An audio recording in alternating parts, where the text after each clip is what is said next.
This is the right atrium, left atrium, right ventricle, left ventricle. This is superior vena cava, inferior vena cava, aortic arch or aorta,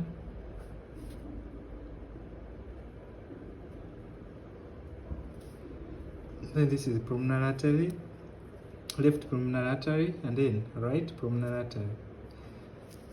So this one, there is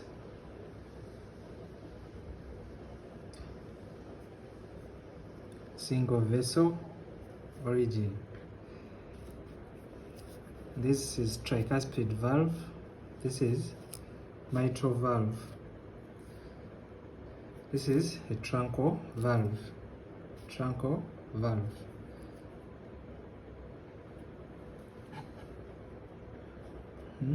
This is a VSD, a large VSD. Here it is supposed to be joined, but for this case there is a large VSD, and then this is the interventricular septum. Now, how is the circulation?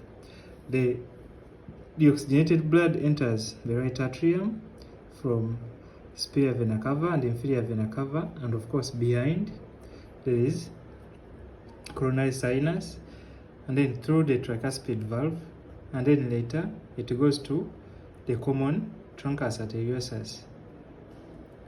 Same way, the pulmonary veins bring oxygenated blood. This is deoxygenated, this is oxygenated blood. Oxygenated blood comes through the mitral valve to LV, left ventricle, and then again to the common truncus arteriosus. Now, we are seeing the opening here, the mixing here of deoxygenated blood and oxygenated blood. And whatever comes out, this truncus arteriosus divides later on into the main pulmonary artery, and it continues as the ascending aorta, and then into the aortic arch. So mixed blood here, deoxygenated and oxygenated, it goes to the lungs, and then still it continues to systemic circulation. So for such a patient, systemic circulation is having less percentage of oxygen, maybe around 60%, because we mixed here and there.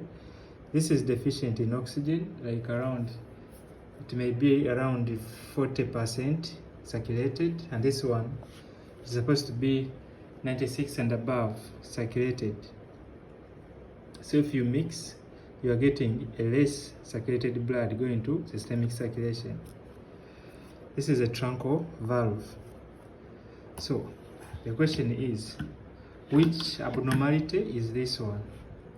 With a single artery or a common origin like pulmonary artery and aorta having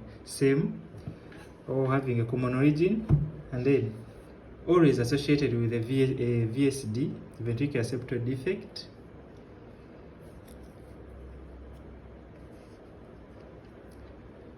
So that one we can call truncus arteriosus type 1.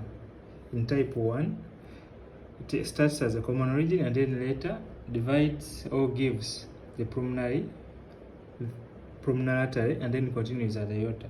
In type 2, pulmonary right and left pulmonary artery, this is the right and this is left, this is right. They are having different origins from the truncus arteriosus, but when they are close to each other. In type 3, different origins on truncus arteriosus, but they are separated by some distance from each other. And then type 4,